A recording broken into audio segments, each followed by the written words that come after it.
दोस्तों, आप सभी का हमारे चैनल पे स्वागत है। चलिए आज हम आपको भगवान शिव के 12 ज्योतिर्लिंग की कहानी बताते हैं। हमने इसे 3 भागों में बांटा है और आने वाले दिनों में हम आपको इन ज्योतिर्लिंग की रोचक कहानियां सुनाएंगे। हमारे साथ बने रहें और वीडियो को लाइक और शेयर व चैनल को सब्सक्राइब करना ना भूलें। एक बार भगवान ब्रह्मा और विष्णु जी में सबसे ज्यादा कौन शक्तिशाली है, इस बात को लेकर टकरार हुई। इस विवाद को सुलझाने के लिए शिव तीनों लोकों को छेद कर एक विशाल अनंत प्रकाश स्तंभ के रूप में प्रकट हो गए, जिसे ज्योतिर्लिंग कहा जाता है। भगवान ब्रह्मा और विष्णु ने यह निर्णय लिया कि वे विपरीत दिशा में जाके प्रकाश के स्तंभ का अंतिम छोर खोजेंगे। कहा जाता है कि विष्णु जी ने इस कार्य को पूरा करने के लिए अपने वराह अवतार को धारण किया, जबकि ब्रह्मा जी ने एक हंस के ऊपर सवारी की थी। ब्रह्मा जी ने झूठ कहा कि उनको प्रकाश की समाप्ति का पता लग चुका है, जबकि विष्णु जी ने स्वीकारा कि वह प्रकाश की समाप्ति का पता नहीं लगा पाए। ब्रह्मा जी की असत्यता ने भगवान शिव को क्रोधित किया और भगवान शिव ने ब्रह्मा जी को शाप दिया कि उनकी कहीं भी पूजा नहीं की जाएगी, और यह भी घोषणा की कि विष्णु को उनकी ईमानदारी के लिए हमेशा पूजा जाएगा। ऐसा माना जाता है कि ज्योतिर्लिंग मंदिर वह स्थान है जहां जहां भगवान शिव का प्रकाश प्रकट हुआ था। कहा जाता है कि मूल रूप से 64 ज्योतिर्लिंग हैं, लेकिन केवल 12 ज्योतिर्लिंग मंदिरों को सबसे पवित्र और महत्वपूर्ण माना जाता है। ये 12 ज्योतिर्लिंग मंदिर भारत के विभिन्न क्षेत्रों में फैले हुए हैं और इनके नाम सोमनाथ, मल्लिकार्जुन, महाकालेश्वर, ओमकारेश्वर, बैद्यनाथ, भीमाशंकर, रामेश्वरम, नागेश्वर, विश्वनाथ, त्र्यंबकेश्वर, केदारनाथ और कृष्णेश्वर है। आइए आज पहले 4 ज्योतिर्लिंग की कहानी जानते हैं। सोमनाथ ज्योतिर्लिंग। सोमनाथ ज्योतिर्लिंग भारत के पश्चिमी गुजरात के सौराष्ट्र में प्रभास पतन में स्थित है। यह सबसे पहला ज्योतिर्लिंग माना जाता है। माना जाता है कि सबसे पहले यही मंदिर सतयुग में चंद्रदेव ने सोने से बनवाया था, त्रेता युग में रावण ने चांदी से और द्वापर युग में भगवान कृष्ण ने चंदन की लकड़ी से। यह मंदिर लगभग 17 बार पुनः निर्माणित किया गया है। आज हम जो मंदिर देखते हैं वह महान स्वतंत्रता सेनानी सरदार वल्लभ भाई पटेल ने 1947 से 1951 के दौरान पुनः निर्माण कराया था। पौराणिक कथाओं के अनुसार चंद्रदेव दक्ष प्रजापति की 27 पुत्रियों से विवाहित थे। हालांकि उनको सब में से रोहिणी सबसे ज्यादा प्रिय थी। यह देखकर अन्य 26 पत्नियां चंद्रमा के बर्ताव से दुखी हो गई, जिसके बाद सभी पत्नियों ने अपने पिता दक्ष प्रजापति से चंद्र की शिकायत की। बेटियों के दुख से क्रोधित दक्ष ने चंद्रमा को श्राप दे डाला। दक्ष के श्राप के बाद चंद्रमा क्षय रोग के शिकार हो गए। चंद्रमा के बिना चांदनी की किरणों से दुनिया अंधकारमयी हो गई। इसलिए सभी देवताओं ने प्रजापति से अपना शाप वापस लेने की विनती की। दक्ष ने सुझाव दिया कि चंद्रमा भगवान शिव की पूजा करे, इसलिए भगवान को सोमनाथ या सोमेश्वर, चंद्रमा के स्वामी के रूप में भी कहा जाता है। कहा जाता है कि चंद्रमा ने अपनी उज्ज्वलता पुनः प्राप्त करने के लिए सरस्वती नदी में स्नान भी किया था, जिसके कारण चंद्रमा का विकसित होना और घटना होता है।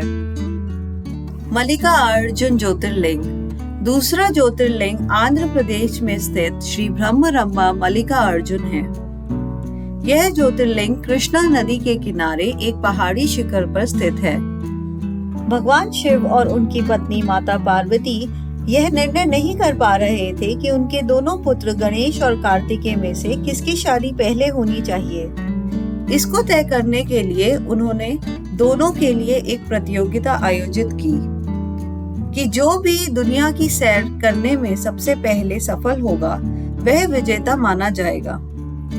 भगवान कार्तिकेय तुरंत अपनी सवारी मोर पर निकल पड़े, परंतु भगवान गणेश ने अपने माता पिता के चारों ओर चक्कर काटते हुए दावा किया कि वे ही उनकी दुनिया हैं। कहा जाता है कि माता पिता के चारों ओर चक्कर काटना दुनिया के चारों ओर चक्कर काटने के समान है। इस प्रकार गणेश जी इसमें विजेता घोषित हुए। प्रसन्न हुए माता पिता ने अपने पुत्र की शादी सिद्धि और रिद्धि से कर दी। कुछ कथाओं में बुद्धि को भी उनकी पत्नी माना जाता है। जब भगवान कार्तिकेय को अपनी वापसी पर यह बात पता लगी तो वह बहुत दुखी हुए और उन्होंने तय किया कि वह अविवाहित रहेंगे।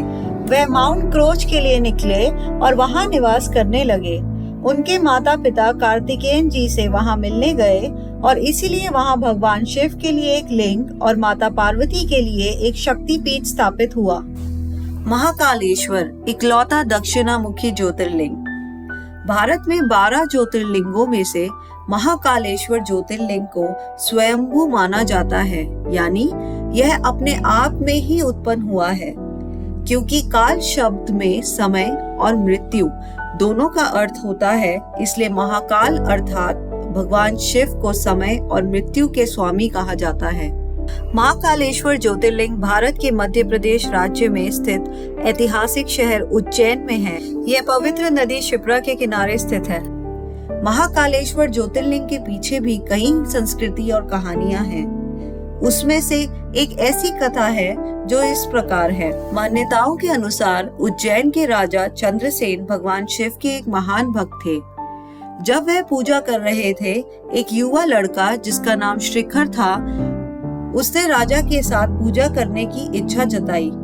हालांकि उसे यह अनुमति नहीं थी और उसे शहर के बाहरी हिस्से में भेज दिया गया। वहां उसने रिपुदमन और सिंहादित्य दोनों राजाओं को दुशानन नामक राक्षस की सहायता से उज्जैन पर हमले की साजिश करते हुए सुना। उसने भगवान शिव से उज्जैन शहर की रक्षा के लिए पूजा करनी शुरू कर दी। एक पुजारी वृद्धि ने उसकी प्रार्थना को सुना और उसी प्रकार भगवान से शहर की रक्षा के लिए वह भी प्रार्थना करने लग गए। इसी बीच प्रतिद्वंदी राजाओं ने उज्जैन पर हमला कर दिया। वे शहर को जीतने के ही करीब थे जब भगवान शिव ने अपने महाकाल रूप में आकर उन्हें बचाया। उस दिन से शिव के भक्तों के आदेश अनुसार भगवान शिव इस प्रसिद्ध उज्जैन मंदिर में एक लिंग के रूप में विराजमान है। ओमकारेश्वर ज्योतिर्लिंग। यह मंदिर मध्य प्रदेश के खंडवा जिले में स्थित नर्मदा नदी पर मंदाता या शिवपुरी नामक एक द्वीप पर स्थित है। पौराणिक कथाओं के अनुसार इक्ष्वाकु वंश के सम्राट मंदाता के 2 पुत्रों ने भगवान शिव को प्रसन्न करने के लिए कठोर तपस्या की और इसी वजह से यह पर्वत मंदाता भी कहलाता है। और भगवान शिव ने खुद को ज्योतिर्लिंग के रूप में यहाँ पे प्रकट किया था। दूसरी कथा के अनुसार विंध्या पर्वत ने भगवान शिव की विनती करके कठोर तपस्या की ताकि वह उनका आवास बन जाए। भगवान शिव ने तप से प्रसन्न होके इस चीज को स्वीकारा और ज्योतिर्लिंग के रूप में वहां प्रकट हुए। देवताओं और ऋषियों के कहने पर भगवान शिव ने लिंग को 2 भागों में विभाजित किया, एक ओमकारेश्वर और दूसरा अमरेश्वर या मामलेश्वर में। इसलिए भक्त जब मंदाता जाते हैं वहां दोनों मंदिरों की यात्रा करते हैं। आशा करते हैं आपको यह जानकारी पसंद आई। आगे के ज्योतिर्लिंग की दिलचस्प कहानी के लिए हमारे साथ जुड़े रहें।